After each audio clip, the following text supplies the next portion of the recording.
Welcome to my home garage. On today's episode, we have a check engine light on either a Honda Civic Si 2006 to 2011 or an Acura CSX or Type S of 2006 to 2011 as well. But this code could apply to any vehicle, not just Honda or Acura or the specific model. So let's get into it. First thing we gotta do is confirm the problem and check the code. So let's do that now. So we have the Autel hooked up to the vehicle, key on. We've scanned for check engine light, and this is the code we have. Air fuel sensor S1 circuit range performance problem, and that is a permanent code. We also have a temporary code. So it'll set a temporary code when it sees it fail during a 2-drive cycle. So a 2-drive cycle has different parameters for different manufacturers, but this vehicle, it's pretty much just a 20-minute drive. 2 20-minute drives is one cycle, and you have to go over 80, and a bunch of parameters have to be met regarding heat, temperature, catalytic, everything.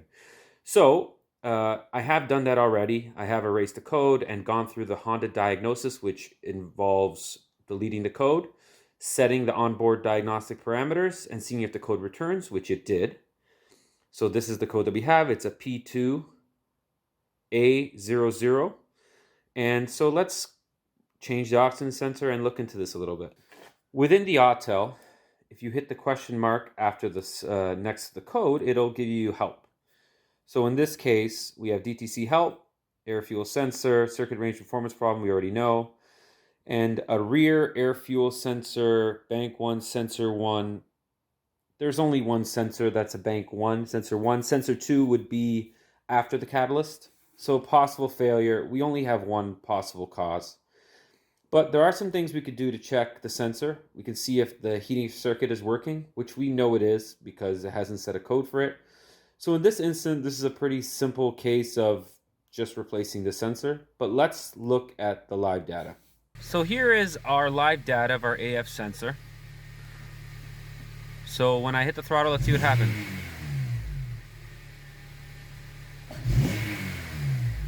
So it is reacting, and I'll tell you something about this sensor.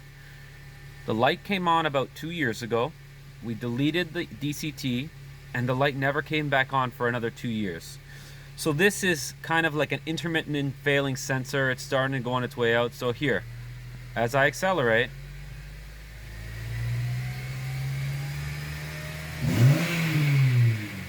the sensor is reacting, which is good.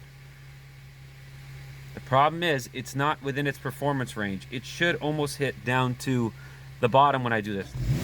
And if you see its reaction, it's very slow, takes its time. So we do have what it is. It's a sensor that's out of range. It's not operating within the range that it's being asked to, because the secondary O2 sensor actually confirms the data. So let's look at the secondary. Okay.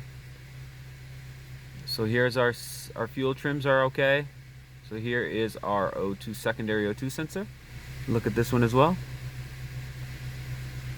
Okay, so we can do this, watch. So here's our graph. Both our lines. As you can see, the secondary O2 reads rich as soon as I do that. As soon as you let off the throttle, it doesn't need any fuel, and then it comes back up and stabilizes. Alright, so now let's get to changing that O2 sensor, and let's look at this, how it reacts. So as I hit the throttle. Alright, so now we'll leave this, and we'll change the sensor and come back and take a look at things. Okay guys, so here are our oxygen sensors. Here is our catalytic converter. There is our secondary O2 sensor, which is actually built into the catalytic. So that is where it confirms the operation of the CAT, confirms if the front O2 sensor is doing its job. It's almost like a backup, a catalyst check. It performs many duties. That is not the one that is failing. The one that is failing is our primary O2 sensor, which is a wideband, a lambda sensor. So it is not operating as it should, and the computer has set a fault. And we have reconfirmed that fault. So what we're going to do now, first, before you start taking this out, is you're going to disconnect the connector. So the connector for this O2 sensor, if you watch me wiggle the wire, is right there. It's this sensor right here. Let's confirm that. So if we follow our sensor, here it is. We can disconnect it from here.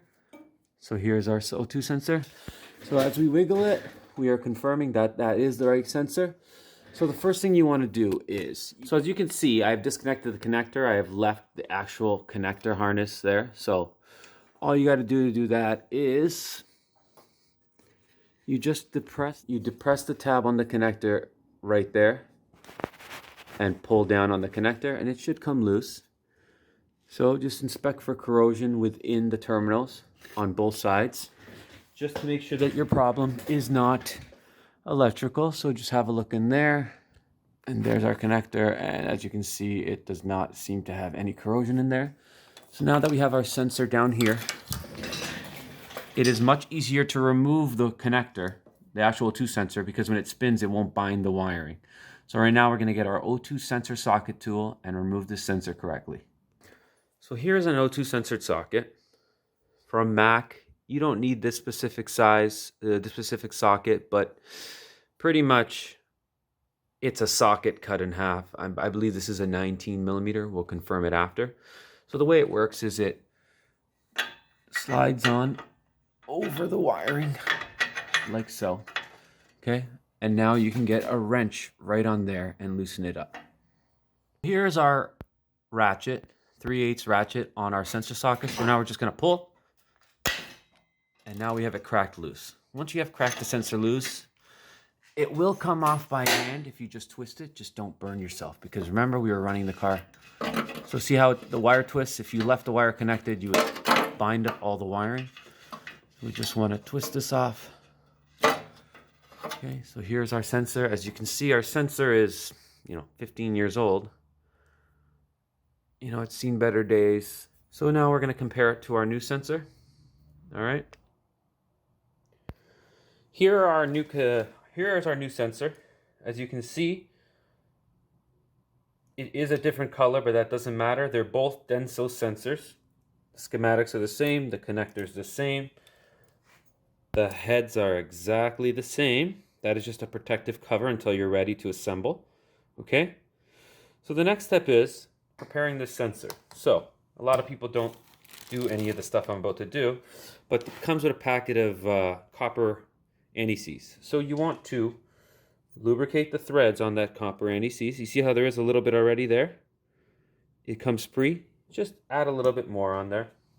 You just want to apply a tad in here, and this will guarantee that you will never have a seized O2 sensor in your exhaust like so many times I've seen. Okay, just a little bit. You don't need too much.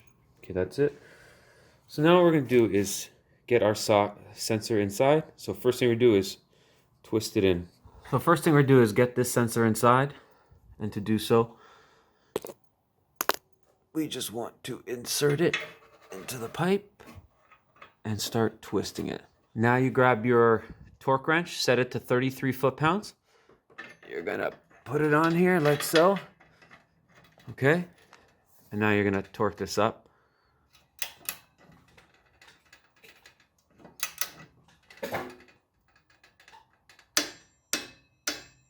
Okay, so now your sensor is torqued. Now that your sensor is tightened, your next step is click your grommet in here, and you're going to connect your connector until you hear a click. And now that that's completed, we can now lower the vehicle deck down and do the rest of the stuff we need to do. Okay, so now that our sensor is replaced, it's torqued, it's connected, we're going to erase the codes that we have. Okay, so ignition on, engine off. We have that. You want to continue? Yes.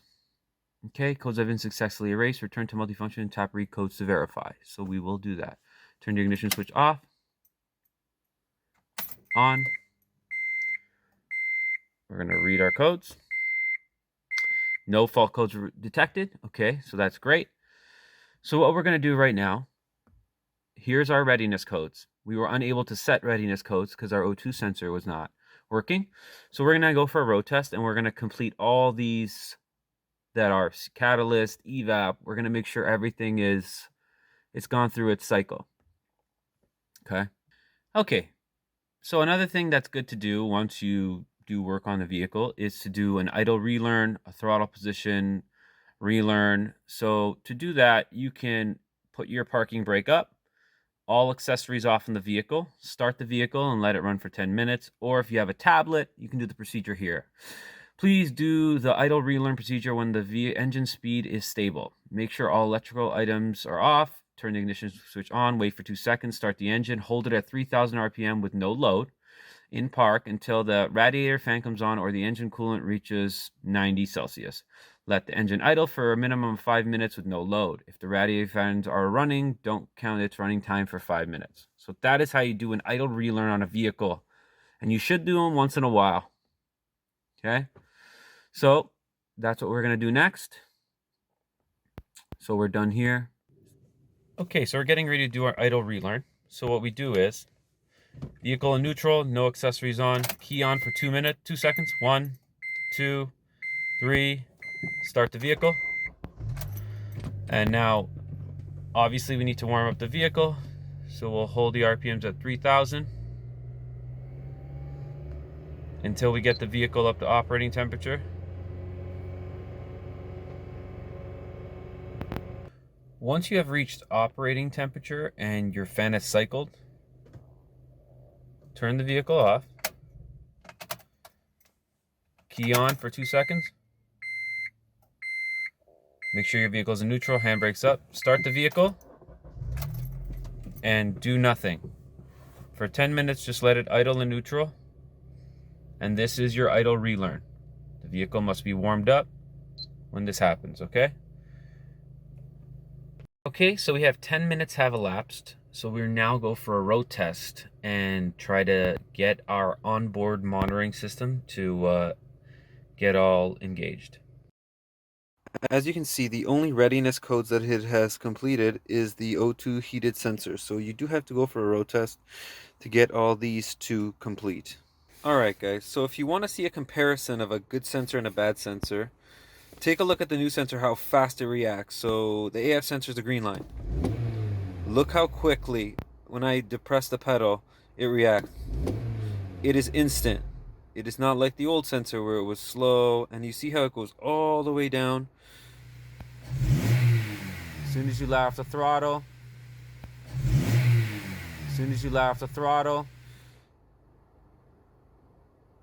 So 0 is a good measurement, right? Watch how fast it drops. Instantly. Goes to the bottom, comes back up. Alright guys, so let's go for a road test and set these readiness monitors. Alright guys, so we can see how quickly the O2 sensor reacted once we changed it, especially on the voltage drop. So when the throttle dropped and there was no more demand for fuel, you can see how quickly it went rich and said, I don't need any more fuel, no more fuel, no more fuel. Now, if you watch the old sensor, it does drop, but not all the way down, and the slope is more like this.